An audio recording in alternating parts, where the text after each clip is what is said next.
Let's get started. Story number 1. I didn't want the night shift at the warehouse. I had only taken it because I was struggling to make ends meet and my hours at the diner had been cut. My roommate had warned me about it. The warehouse was old and there were always rumors circulating about it. Some people said they saw things at night, heard strange noises, and even swore they felt something watching them. I didn't believe in any of that, though. I'd worked at warehouses before. They were dark, lonely, but nothing I couldn't handle. But as soon as I arrived on my first night, I felt it. There was a weight to the place, something oppressive that I couldn't explain. The building was massive, split into sections with long aisles of shelving, crates, and boxes stacked high. The lights above buzzed and flickered, making the shadows stretch long and unsettling, and the air smelled faintly of mildew and industrial oil. The warehouse manager, a man named Roger, gave me a quick rundown of the place and handed me a set of keys. "You'll be doing rounds every hour. Just make sure everything's locked and nobody's sneaking around," he said, his voice monotone. I nodded and went to the security office to begin my shift.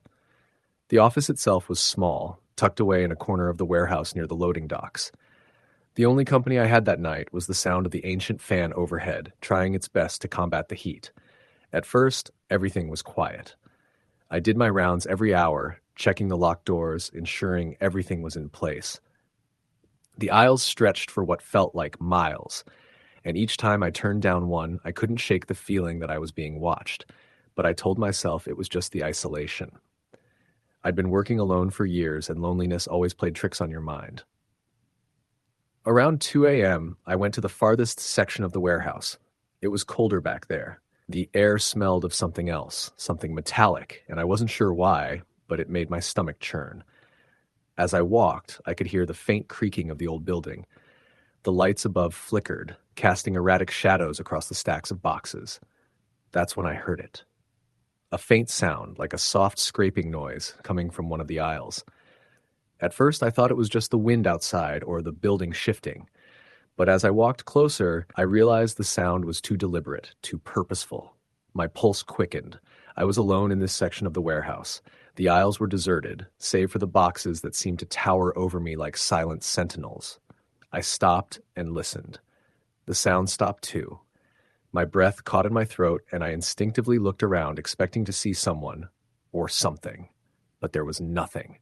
I was about to turn around and head back when I heard it again. This time, louder, a scraping sound, as though something heavy was being dragged across the floor. My heart began to race. I shone my flashlight down the aisle, the beam cutting through the shadows, and then I saw it. At the far end of the aisle, a box was moving. Just a few inches at first, then a few more. Slowly, it began to slide across the floor, inching forward as though pushed by an invisible hand. I stood frozen for a moment, my mind struggling to comprehend what I was seeing. My first instinct was to run, to get out of there as quickly as possible. But my feet wouldn't move. I was paralyzed, unable to look away from the moving box. The scraping noise continued, growing louder.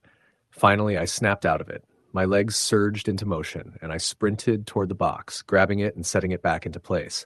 I thought I might have just imagined it, or that it had somehow shifted on its own. The warehouse was old, after all, and the floors were uneven. But the air around me felt thick with something else, something that wasn't just the humidity. I went back to the security office, trying to shake the unease that had settled in my stomach. I did another round, just to be sure, but the entire warehouse was eerily quiet. Every time I walked down one of the aisles, I felt that pressure building in the back of my mind, like I wasn't alone. I sat back in the office, trying to focus on the security monitors, but I couldn't concentrate.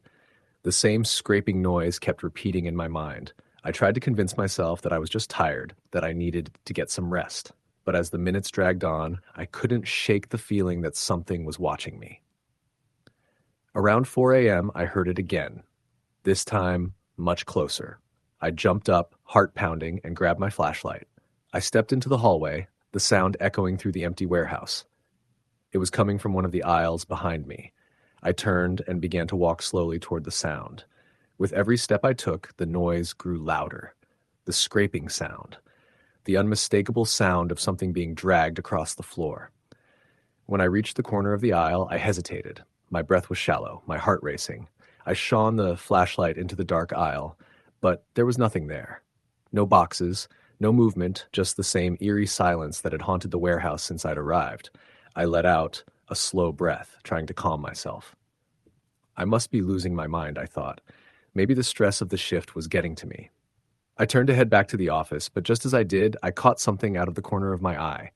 A figure, a shadow, standing at the far end of the aisle. It was tall, too tall to be human, and it was entirely still. I froze, the beam of my flashlight trembling in my hand. For a moment, I thought I was seeing things.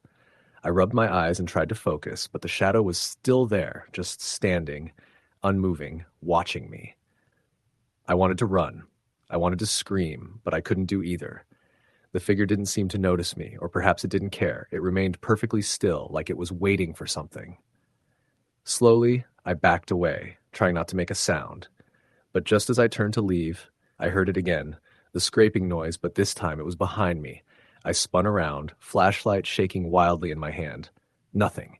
Just the same long aisle, empty, except for the rows of boxes. But the feeling hadn't gone away. In fact, it was worse now. My skin felt tight, like I was being suffocated by the air. I could feel the coldness of the room seeping into my bones. I had to get out of there. I had to leave. I turned and ran back to the security office, locking the door behind me. I grabbed my phone and called the manager, Roger. His phone rang and rang, but no one picked up. I tried again, then texted him, telling him that something was wrong, that I wasn't feeling safe. No response. I sat there, clutching the phone, my mind racing. Every time I tried to calm down, the sound of scraping filled my ears. The shadow was still there, lingering in my mind, standing in the aisle just out of reach. I knew I couldn't stay. I couldn't stay another minute in that place. I grabbed my bag and headed for the exit. When I reached the loading docks, I glanced back at the dark, looming warehouse behind me.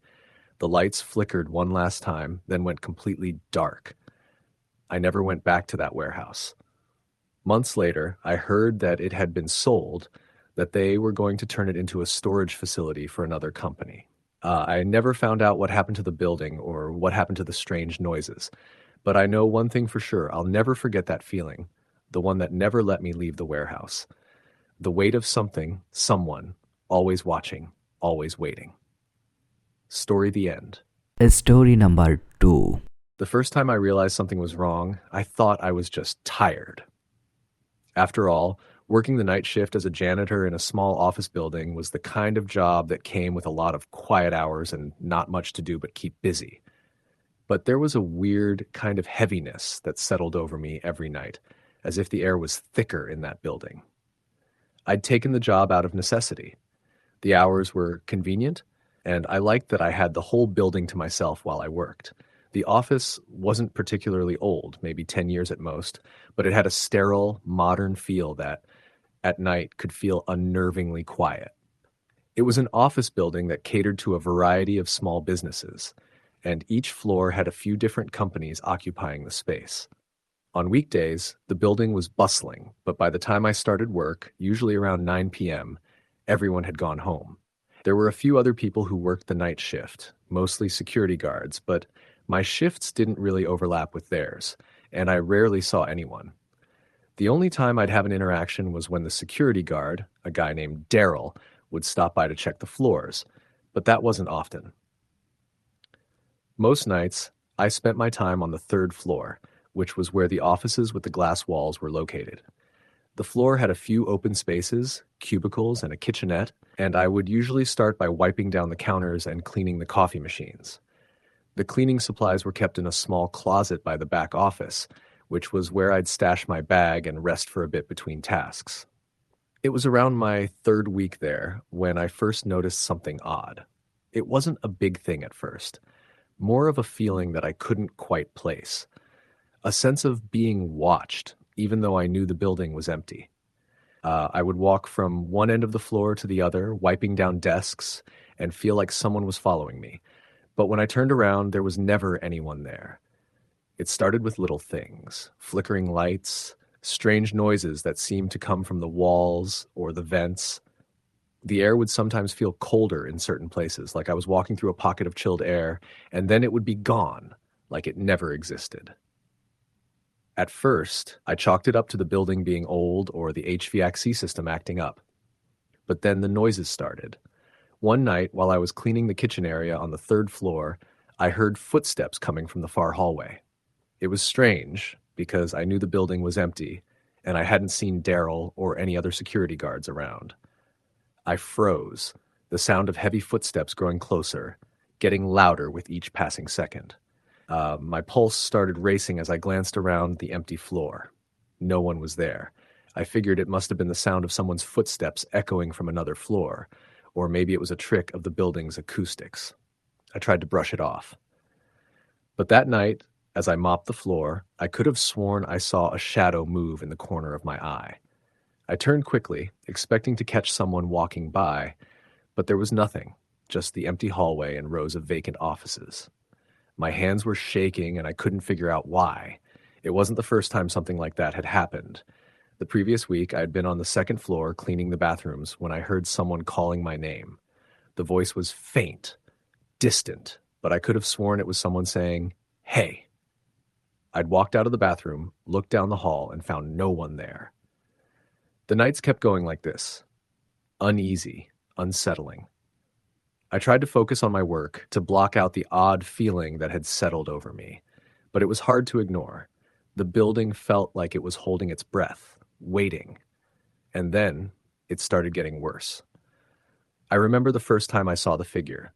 It was around 2 a.m., and I was finishing up my cleaning on the second floor.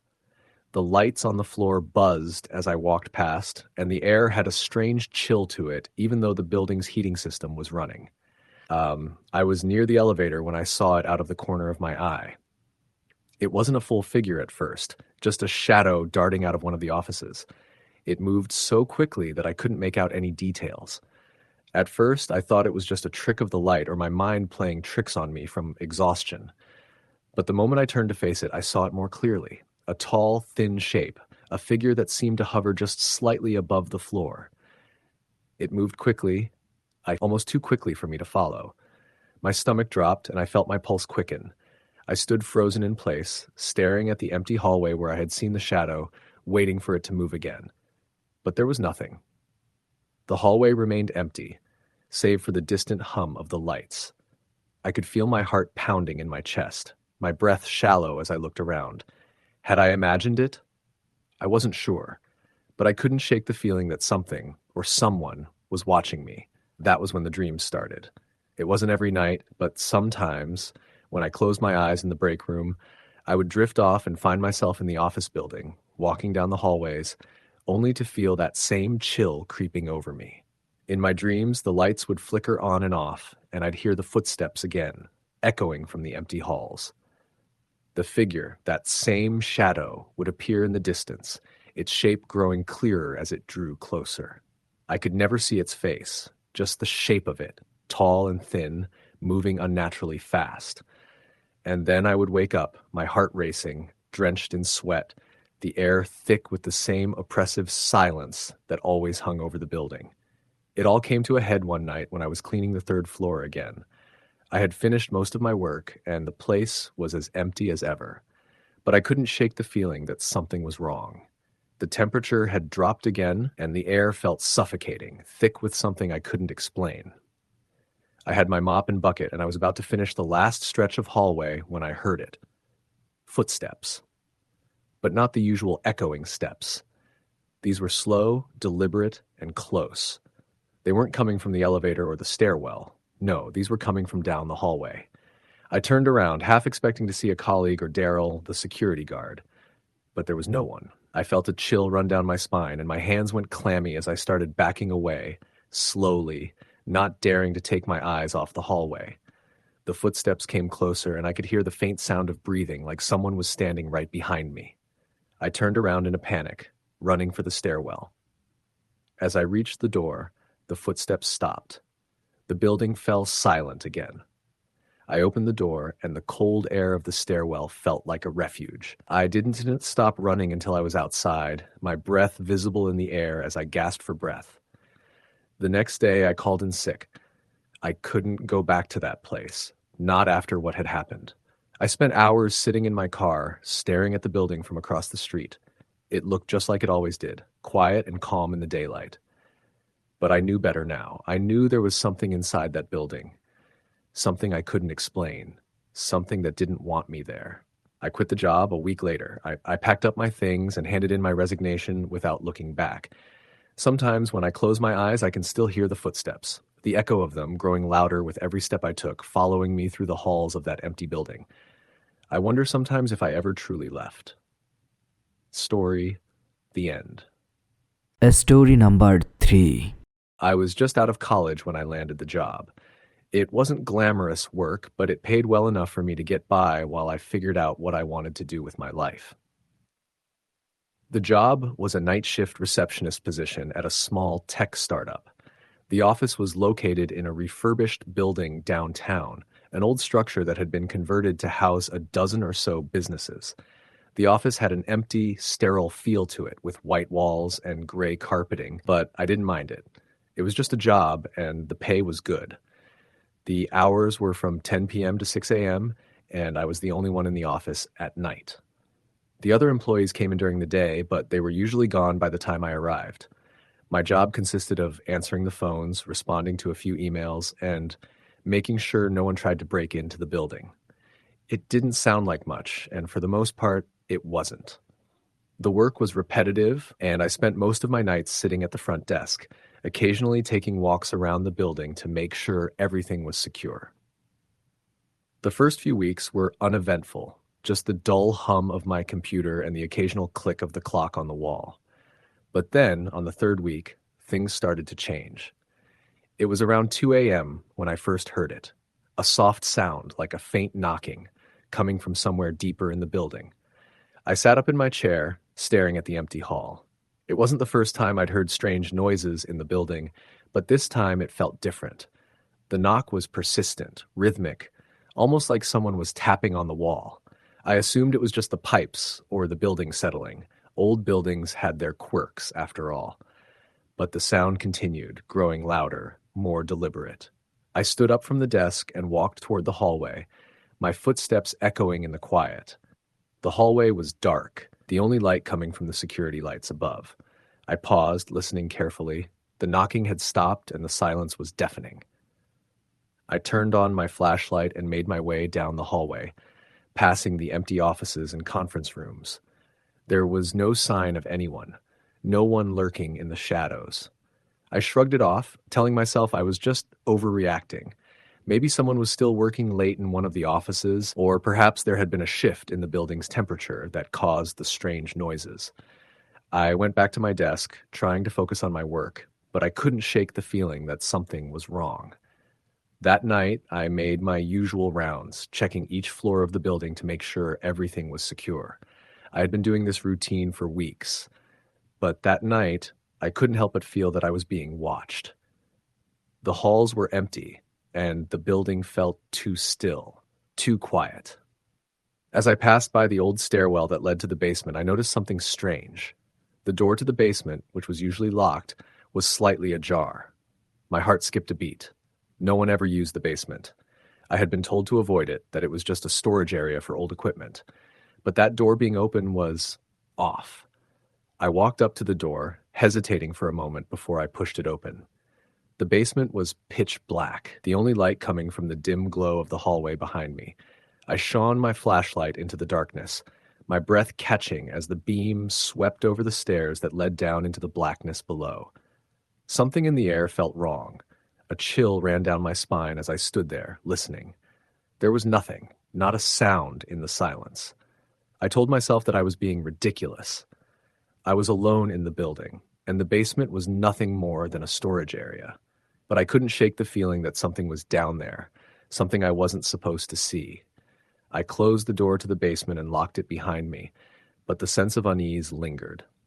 As I continued my rounds, I felt the tension in my chest grow heavier, and every creak of the building felt amplified, like the walls were closing in around me. I tried to shake it off, but I couldn't stop thinking about the basement. The next few nights were more of the same. I'd hear strange noises, Scraping sounds, soft whispers, the feeling of being watched, but nothing that I could definitively explain.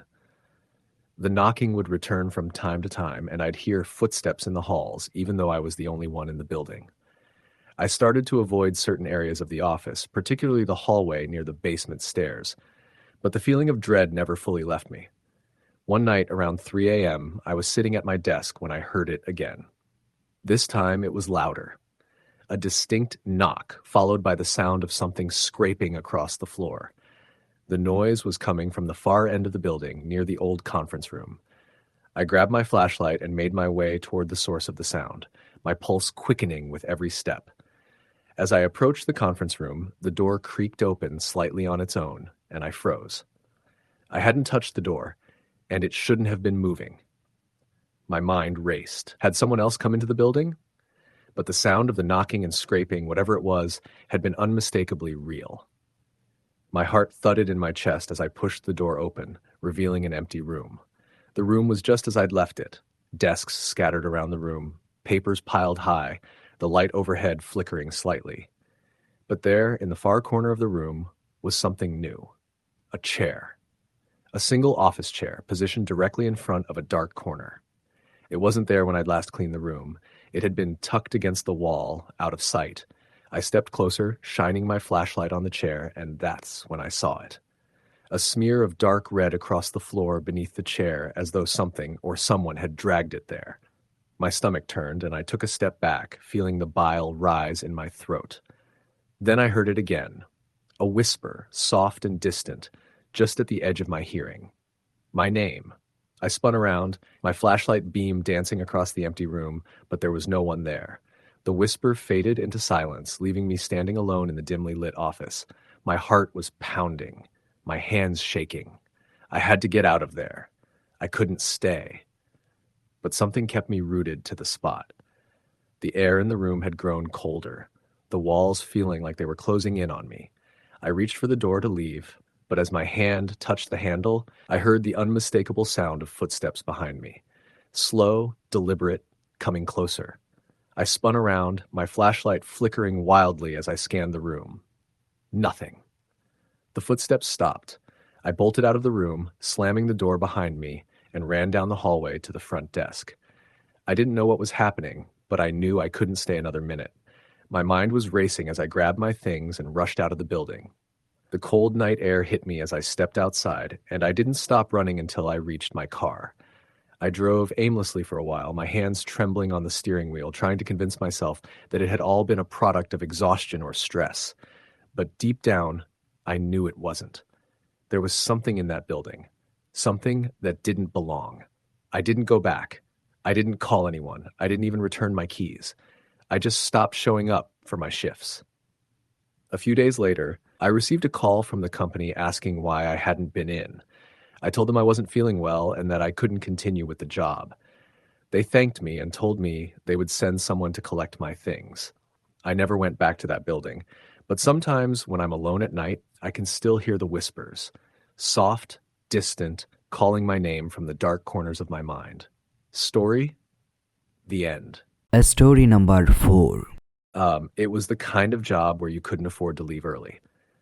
A small, struggling marketing firm with a handful of employees working out of a narrow, aging office building just off the highway.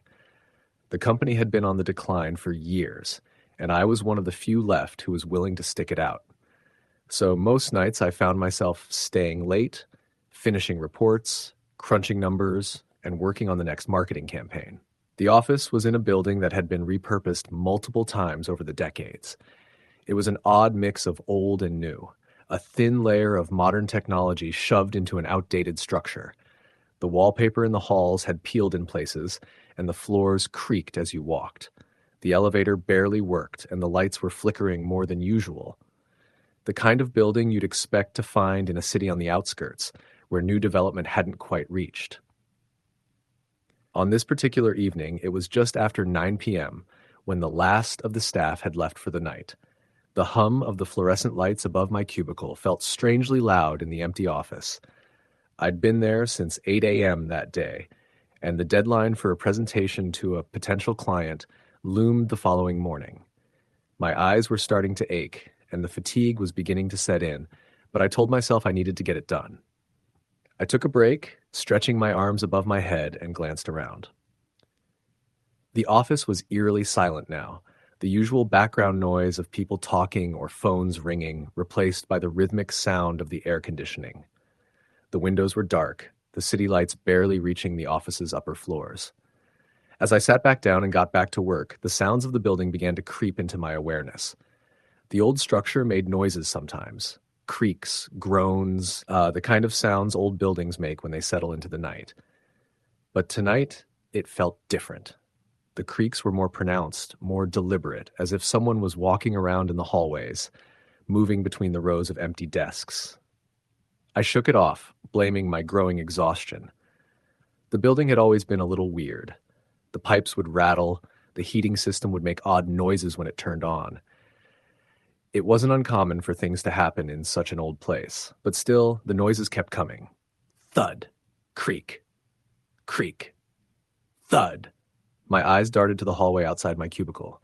The hallway was dimly lit by overhead lights that flickered sporadically. I was alone in the office, or at least I thought I was. The noises continued for a while, each one seeming to draw closer. I kept my head down, trying to focus on the screen in front of me. I thought about calling it a night, but the work still wasn't done. I had to finish it, even if it meant staying later than I wanted. After what felt like an eternity of typing and tapping, I finally completed the report. I breathed a sigh of relief and decided to shut down my computer for the night. But as I stood up to leave, I heard something that made my blood run cold, a soft, scraping noise. It came from the direction of the conference room down the hall, just beyond the open doorway of my cubicle. I froze, my hand halfway to my bag. The noise wasn't loud. It was more like the sound of something sliding across the floor, a dragging, scraping noise. For a moment, I tried to convince myself it was just the wind pushing against the building, or perhaps some old equipment making its way across the floor in the draft. But then it happened again. Another soft scrape, followed by the distinct sound of something heavy moving. My heart began to pound, the blood rushing in my ears. The building was so quiet now that the sound seemed deafening. I slowly moved toward the hallway, peeking around the corner, my eyes scanning the dim corridor. The conference room door was open, and the light inside flickered weakly. I could see the shape of the large conference table, the chairs pushed in and arranged neatly, but there was something odd, something out of place. A chair near the far side of the room was slowly sliding across the floor. I blinked, my mind trying to make sense of what I was seeing. The chair was moving on its own, scraping across the floor as if someone was sitting in it, pushing it forward. It didn't stop, the scraping sound continuing, almost rhythmically. I stood frozen, my pulse hammering in my chest. My breath hitched in my throat. I couldn't tear my eyes away from the sight, though part of me wanted to run, to get as far away from that room as possible. The chair stopped, but the eerie silence that followed was even worse. I waited for something, anything, to break the stillness. But there was only the silence, thick and suffocating. I took a step toward the conference room, my feet moving without my consent as if I were being pulled by some unseen force. I didn't want to go. I didn't want to get any closer to that room, to whatever was causing the chair to move. But I couldn't stop myself. With each step I took, the air seemed to grow colder. It wasn't the temperature of the building. It wasn't that kind of cold.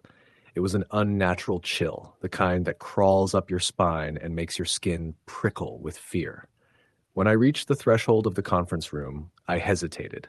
Then, from the corner of my eye, I saw it. A shadow. It moved quickly, too fast to be anything real, flitting across the wall in a way that shouldn't have been possible. A long, dark shape, almost human, but with an unnatural movement. I spun around, my breath caught in my throat, but there was nothing there. No one. I turned back toward the conference room, my heart racing. The chair had stopped moving, but the atmosphere in the room felt thick with something I couldn't explain. It was like the air itself was pressing in on me, suffocating me, urging me to leave. That's when I heard it. A whisper, faint but unmistakable. My name, Sarah. I whirled around, my heart nearly stopping. The whisper had come from somewhere behind me, but there was no one there. No one in the hallway, no one in the office, no one at all. I backed out of the conference room, stumbling over my own feet, and slammed the door shut behind me. I didn't stop to look back. I didn't need to. I could feel it. Something was there. Something was in the building with me. I grabbed my bag, my hands shaking, and darted down the hallway toward the exit. As I passed the elevator, I glanced over my shoulder, half expecting to see someone standing there. But there was nothing. Just the empty, silent hallway. I made it to the stairwell and ran down the steps, my legs burning with the effort. The building seemed to press in around me, like the walls were closing in, and I had to escape. I burst through the back exit, slamming the door behind me. The cool night air hit my face like a wave of relief, but the fear still clung to me. I didn't go back to the office for weeks. The reports were emailed to my boss, and I made excuses for not coming in.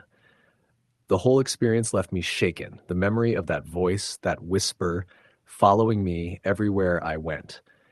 The chill that had settled over the office still haunted me, and I couldn't shake the feeling that something was waiting for me to return. Weeks passed, and I thought I'd put the whole thing behind me. But then one day, while browsing through my phone, I found a news story about the building.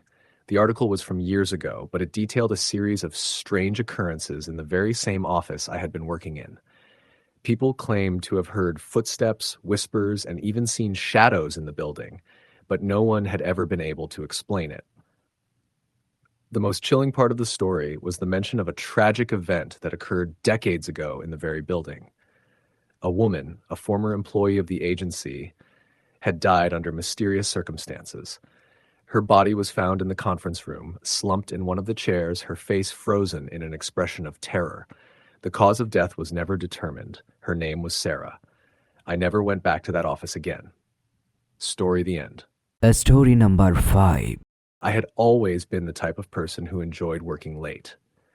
There was something comforting about the silence of an office at night, the world outside dimming as I poured myself into my work, the hum of the fluorescent lights, the quiet clicks of my keyboard, and the occasional swish of the air conditioner had become part of the ambiance.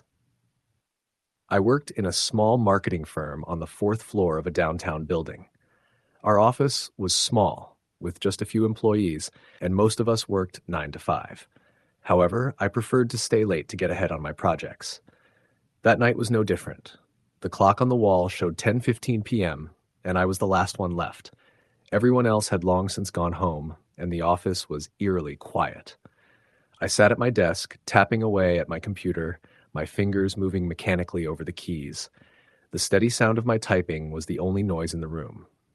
Occasionally, I would glance out the window at the city lights below, but most of my attention was focused on the report I was drafting.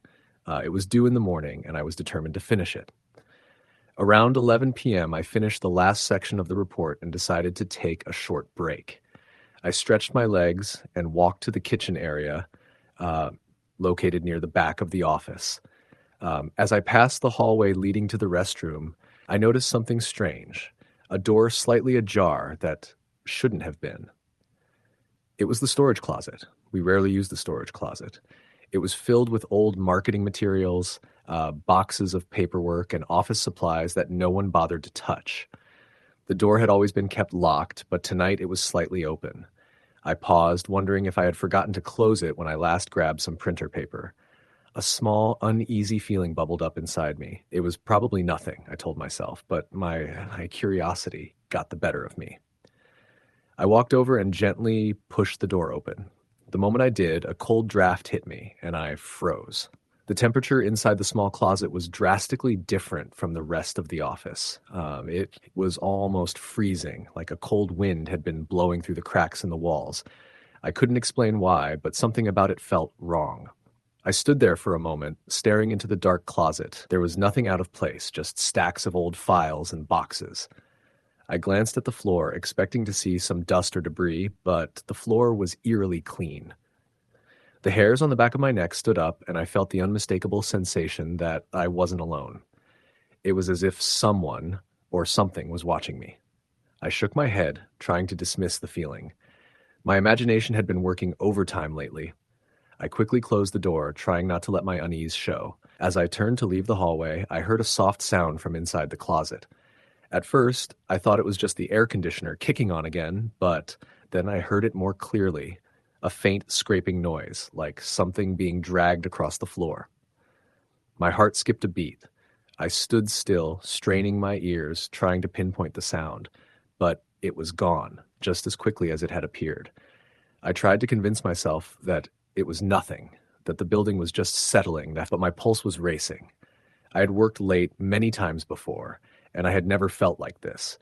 I felt a creeping sense of dread building in the pit of my stomach, and I couldn't shake the feeling that something wasn't right.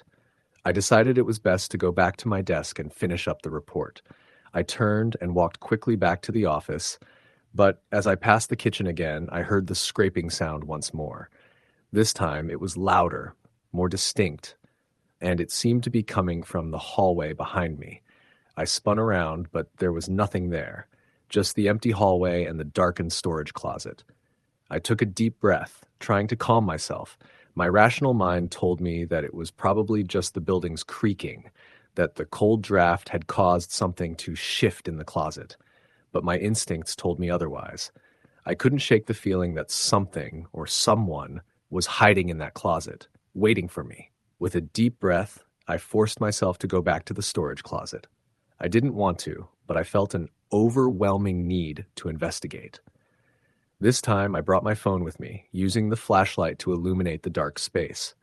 I opened the door cautiously, half expecting to see someone standing inside, but the closet was empty, just as I had left it. I let out a small sigh of relief, but then my phone's flashlight flickered, and I froze. The light bounced off something in the back corner of the closet, a shape, partially obscured by shadows. My heart stopped. I stepped closer, trying to make out what it was. It was a piece of paper wedged under a stack of boxes. I bent down to pick it up, my hands trembling. The paper was crumpled and old, and there was something written on it.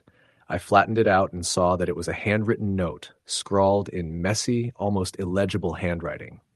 "Get out!" I stared at the note for a moment, my breath catching in my throat. Who had written this? And why was it in the back of a storage closet? Suddenly I heard something else, a faint sound, barely audible, but unmistakable, a low, guttural whisper coming from somewhere behind me. I spun around, my heart racing. The closet was empty. The whisper had stopped. I tried to rationalize it, telling myself it was just my imagination, but the sense of being watched only grew stronger. I could feel eyes on me, as if something or someone was lurking in the shadows, waiting for me to leave. I slammed the closet door shut, my breath shallow, and I stumbled back into the main office. I felt dizzy, as if the world around me was spinning. I grabbed my things, barely able to focus, and ran toward the elevator. As I passed the reception desk, I noticed that the security monitor was on, showing the empty halls of the building. But then something caught my eye.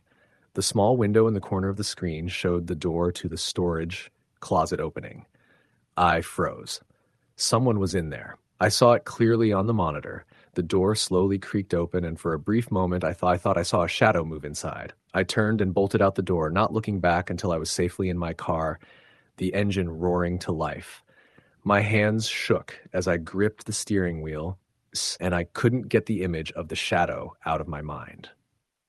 I drove home that night, not even bothering to finish my report. I didn't care anymore. The next day, I called in sick. I didn't want to go back to the office. I didn't want to be anywhere near that building again. But I had to. I had no choice. I was afraid that if I didn't finish my work, the sense of dread would follow me home. I went back to the office the following Monday. Everything seemed normal at first. The lights were on, the air conditioning was humming, and the building was quiet, just as it always was. But as I passed the storage closet, I froze. The door was ajar again. I stood there for a moment, my heart racing in my chest. The closet had been locked the last time I had checked. I knew it had. I had locked it myself. But now it was open. I took a deep breath and stepped forward, my mind racing. This was just my imagination, right? I was being paranoid. But I had to know. I had to find out. I opened the door slowly, empty. Nothing inside except the old files and boxes. But then I noticed something new, a small crumpled piece of paper lying on the floor. I picked it up. "Leave now." I felt the blood drain from my face as I looked around the empty office. I was alone, but I couldn't shake the feeling that I wasn't. Story the end. Story number 6. It was a typical Wednesday evening when I found myself starting my shift at the office. I worked as an overnight security guard at a corporate building in the downtown area. The building was large, modern, and bustling with activity during the day, but come nighttime, it was quiet. Too quiet. I had always been uneasy working the graveyard shift, but it paid well, and I needed the money. The office complex had dozens of floors, and while I wasn't tasked with patrolling all of them, I had a specific route to follow, checking the elevator shafts, ensuring the emergency exits were locked, and monitoring the cameras. It was a repetitive, sometimes boring job. I often found myself alone, walking the hallways, the only sound being the echo of my footsteps. The night had started like any other. I arrived at the building just after 10 p.m., clocked in, and started my rounds. The lobby was as quiet as usual. The security desk where I sat was tucked away in the corner, and my job was to monitor the building and ensure everything was secure. The night crew was sparse, just me, a janitor on the top floor, and a couple of maintenance workers who came and went. It was always lonely, and even though I'd worked there for a year, I still hadn't gotten used to the eerie stillness that settled over the building as the night went on. I grabbed my flashlight and checked the monitor. Nothing unusual appeared on the cameras. I began my usual patrol, walking down the dark corridors, passing the empty offices, the rows of closed doors, and the cold fluorescent lights above me. I couldn't help but feel the weight of silence pressing in on me. Every so often, the wind outside would make the windows creak, or I'd hear the distant hum of the air conditioning, but otherwise, it was just me in that massive building. Around midnight, I was finishing my rounds on the third floor. I checked a few doors to ensure they were locked and made my way to the stairwell to head back to the elevator bay. The stairwell was dimly lit with flickering bulbs that cast long shadows on the walls. As I reached the landing, something caught my eye, a movement at the end of the hallway. I stopped in my tracks. There was no reason for anyone to be here. The building had been empty all night except for the janitor and the maintenance staff, none of whom would be on this floor at this time. I strained my eyes, trying to make sense of what I was seeing. At the far end of the hallway, a shadow moved. It wasn't a person, not exactly, but something large, maybe the size of a person, shifting in the dim light. I squinted, trying to focus, but as soon as I did, the shadow disappeared behind a door. I stood still for a moment, and that's my heart racing. I had to investigate. Maybe a maintenance worker had accidentally left a light on, or perhaps there was a legitimate explanation. I couldn't just leave without checking. I cautiously made my way down the hallway, my footsteps echoing in the silence. As I approached the door, I realized it led to a storage room, one that I had never had any reason to enter. The door was slightly ajar, just enough to create a sliver of darkness inside. I pushed the door open, my flashlight cutting through the blackness. Nothing. The room was empty, just shelves filled with cleaning supplies, old files, and boxes stacked high. I exhaled a sigh of relief, chalking it up to my overactive imagination. Maybe the shadow was just a trick of the light. But the unease lingered. I had a strange feeling, like I wasn't alone, but I couldn't put my finger on why. I finished my rounds and headed back to the security desk. It was only after I sat down and started reviewing the camera feeds that I noticed something strange. The footage from the camera on the third floor, the one near the storage room, was missing. The screen was completely black, like the camera had malfunctioned. I froze. It wasn't unusual for cameras to go out from time to time, but it was rare for an entire section of footage to be erased without warning. I double-checked the other feeds. Every other camera was working fine, but the one on the third floor was still dark.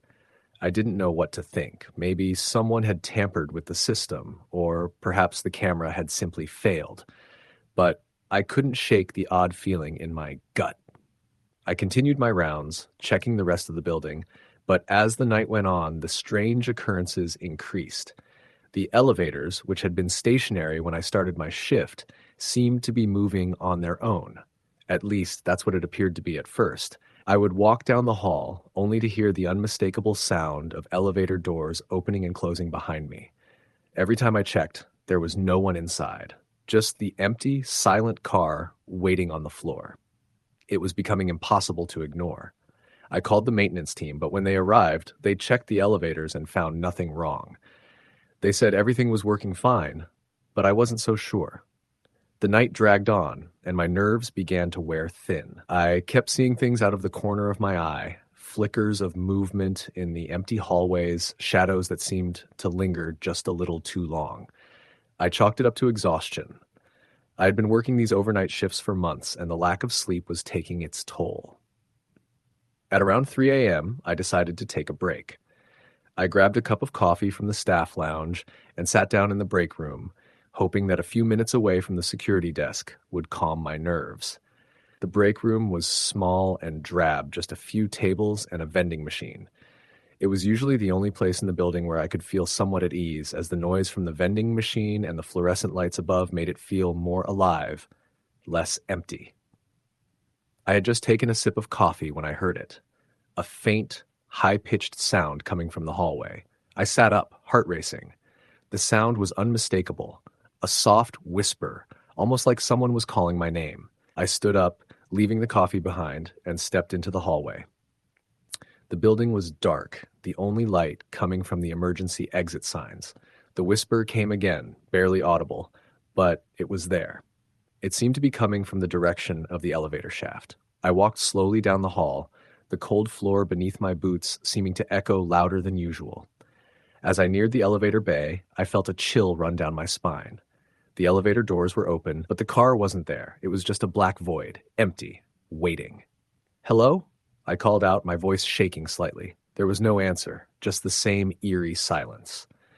I leaned in closer, peering into the dark shaft. That's when I saw it. A figure, standing in the shadows just beyond the elevator doors. I stumbled back, nearly tripping over my own feet. My breath caught in my throat as I stared at the figure, trying to make sense of it. The shape was human, but distorted like a mirage, unfocused and shifting. It was tall, unnaturally so, and its face was nothing. No features, just an empty, smooth surface where the face should have been. Before I could react, the elevator doors slammed shut, cutting off the view. I stood frozen, staring at the closed doors, my mind racing to process what I had just seen. I bolted back to the security office, my heart pounding in my chest. I checked the monitors, but there was no sign of the figure, no record of anything unusual. I felt a rising panic in my chest, but I couldn't leave. I had a job to do. I had to stay. The rest of the night was a blur. I didn't dare leave the security office again. I watched the cameras obsessively, but everything appeared normal, almost too normal. By the time the sun started to rise, I was exhausted, my nerves frayed. When my shift ended, I clocked out and left the building, never looking back. I didn't go back to the office the next night. I couldn't. The thought of that figure, standing in the elevator shaft, kept me up for days. The building was eventually sold to a new owner, and the company I worked for moved to a different location. But I never forgot what I saw that night. I don't know if it was a ghost or if my mind had simply snapped under the pressure of the job, but whatever it was, I never returned to that office. Story, the end. Story number 7. I had always worked alone. It wasn't unusual for me to spend nights in an empty office building, the hum of the fluorescent lights and the distant clinking of my cleaning supplies being only sounds that filled the silence. I had been employed as a janitor for about a year, working the night shift in a small office building downtown. The building itself was old but well kept. It had been refurbished not too long ago, and the company that owned it had invested in giving it a modern, sterile look. The rest of the area was bustling with other office buildings, all occupied with businesses that had their own cleaning staff. But for this one, I was it. I cleaned the entire place by myself every night. The work wasn't difficult. Sweep the floors, mop the hallways, scrub the bathrooms, empty the trash cans. Simple stuff. It was a decent job. The kind of work that allowed me to be alone with my thoughts for hours on end. I'd long since stopped minding the silence of the building after hours. In fact, I had grown accustomed to it. It gave me a strange kind of peace. But that peace didn't last long. I first noticed something was off about a month into the job. It wasn't anything overt, just small things that I couldn't quite explain. The lights would flicker occasionally, not the usual buzzing or dimming from faulty wiring, but more like someone was deliberately switching them off and on. I would pass by a row of offices, and the lights would go out as I approached, only to flicker back on when I was a few steps away. At first, I told myself it was just the building's old wiring, maybe the result of a power surge. But it was happening more and more often. One night, as I was cleaning one of the bathrooms on the second floor, I heard something strange. It sounded like a faint tapping, like someone knocking on a door, but far too rhythmic to be random. I checked the hallway to see if anyone was there. Of course, no one was. The building was empty. It always was by the time I showed up. I turned off the bathroom light and stood there, straining to listen. The tapping continued for a few moments and then it stopped. I shook my head, deciding it was nothing. Maybe someone in the building had left something on, or it was just the old pipes making odd noises. But the tapping didn't stop there. Over the next few nights, I would hear it again. It became more distinct, a slow, deliberate tapping that echoed through the hallways. I was still alone, I knew that for sure. The place was quiet. No other cars in the parking lot, no lights on in the offices. Every time I heard it, I would stop what I was doing and listen, waiting for the sound to stop. It never lasted long, just long enough to make my heart race and my palms sweat. Then it would go quiet again. I tried to tell myself that it was nothing. Maybe it was just the building settling or an old air vent rattling. After all, I had heard strange noises in other places before, other offices, other old buildings. It was easy to brush it off, but deep down, a part of me didn't believe that. One night, about a week after the tapping began, I was sweeping the floor on the first floor when I heard something else. This time, it wasn't just the tapping, it was a voice. A low, muffled voice that sounded like it was coming from one of the offices. I froze. My mind raced. The building was empty, wasn't it? I didn't hear anyone when I came in, didn't see anyone walking around. I didn't hear the elevator, didn't hear footsteps. But there it was, clear as day, someone talking. It wasn't loud, just a soft murmuring, but it was enough to send a chill through me. I cautiously walked toward the hallway, my heart pounding. The voice continued for a few moments, then stopped. I peeked into the nearest office, but it was empty. The lights were off. Everything was exactly the same as it had been when I started. I listened for a few moments longer, but there was nothing. The weirdness escalated after that. Every night I would hear the same sounds, the tapping, the whispering voices. Sometimes they sounded like conversations, sometimes they were just fragments of words that didn't make sense. The sounds seemed to come from different places, always from a distance, always just out of sight. One night, I decided to confront whatever it was that was causing all of this. I didn't expect to find anything. I didn't even know what I was hoping for. But I couldn't shake the feeling that something was off. The building felt wrong, like it was hiding something from me. I grabbed my flashlight and began to search the building from top to bottom. I checked every office, every hallway, the supply closets, even the elevator shaft. But nothing. There was no one there. Still, the sounds continued. It wasn't until the following week that things took a much darker turn. I was cleaning the 5th floor, a small section of the building that had only one tenant, an accounting firm. The office was quiet, with only a few desks and filing cabinets. As I was wiping down the desk in the corner, I heard the tapping again.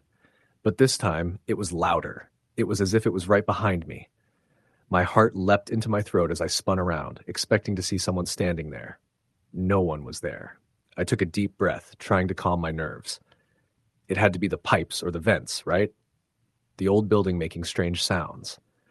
But as I turned back to continue cleaning, I noticed something that made my stomach drop. The door to the storage room in the corner was ajar. The storage room wasn't part of my cleaning route. I had never needed to go in there, and it was rarely used by anyone in the office. But the door hadn't been open when I had walked past it earlier. I approached cautiously, flashlight in hand, and pushed the door open slowly. The room was dark, just like I had expected. I aimed the flashlight across the shelves and boxes, searching for anything out of the ordinary. The shadows stretched unnaturally on the walls as I swept the beam of light over the room. I was just about to turn and leave when I saw it. There on the floor was a small pile of papers. It wasn't just any pile of papers. These were covered in what looked like smudges. Red smudges. I knelt down, my heart racing, my breath coming shallow as I picked one up and held it under the light. The red smudges were blood. There was no mistaking it. My hands shook as I examined the papers more closely. They were old invoices, nothing that should have been left behind in this storage room. But the blood, there was so much of it. It was smeared across the papers, soaking through them in places, the ink running in dark streaks. A sudden noise behind me made me jump. It was the unmistakable sound of someone breathing. I turned around, but the room was still empty. My mind was spinning, my thoughts racing. My legs felt weak, like they might give way at any moment. I couldn't breathe. The room was suffocating. Then a figure appeared in the doorway. It was tall, too tall, and thin, unnaturally thin, its features barely visible in the dim light. It was standing perfectly still, watching me with empty, dark eyes. I couldn't move. My body was frozen in place, every instinct screaming me to run, to get away, but I couldn't. The figure didn't move, didn't speak. It just stood there, watching me. And then, without a sound, it was gone. I don't know how long I stood there, but when I finally moved, the figure had vanished. I ran out of the storage room and didn't stop until I was in my car, the engine roaring to life as I sped away from the building. I never went back. Story, the end. Story number 8. The night I took the late shift was supposed to be uneventful. It was just a routine, one that I'd done dozens of times before. I was a night auditor at a small, budget hotel on the outskirts of town. It wasn't a glamorous job, but it paid the bills. The hotel was small, only about 30 rooms, and it was usually quiet.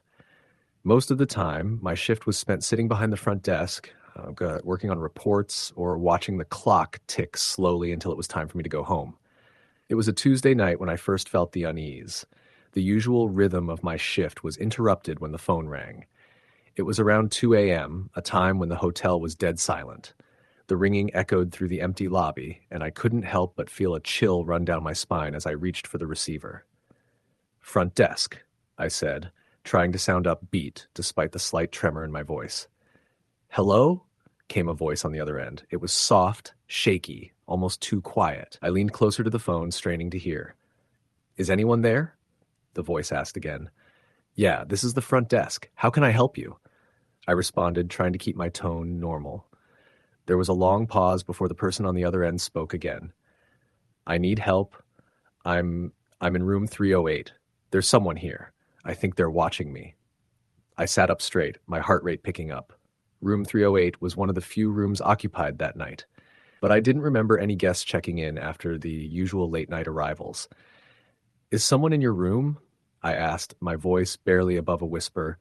I don't know. I feel like someone's here. I saw someone standing outside my window earlier, and then I heard someone moving around in the hall. Please send someone up here." I could hear the panic in the person's voice, and it made my stomach tighten. "Stay on the line. I'm going to check on it. Just stay inside your room, okay?" I hung up the phone and stood up, my mind racing. I checked the security cameras, but the screens showed nothing unusual. No one was outside room 308. No one was in the hallway. But the feeling of dread was growing stronger. There was no reason for the guests to be that scared unless something was wrong. I grabbed the walkie-talkie and attempted to reach my coworker, Rachel, who was supposed to be patrolling the building. She wasn't responding. I tried again, pressing the button and calling her name, but there was nothing. Just static. I don't know what came over me in that moment, but I decided to check on room 308 myself. I wasn't supposed to leave the front desk during my shift, but something felt off. The hallway was dimly lit, and the soft buzz of the fluorescent lights above me added to the eerie silence. I moved as quietly as I could, the sound of my footsteps swallowed by the thick carpet beneath me. When I reached room 308, I hesitated for a moment, trying to steady my breathing. I knocked lightly on the door. "Hello? It's the front desk," I called, but there was no answer. My heart was racing. I knocked again, this time harder, my palm stinging from the force. Still no response. The silence was deafening. I tried the door handle, and to my surprise, it was unlocked. I slowly pushed the door open, feeling the weight of the dark, musty air that rushed out from the room. The door creaked loudly, and I winced, my eyes darting nervously around the hallway. I stepped inside, the darkness of the room wrapping around me like a thick blanket. Hello?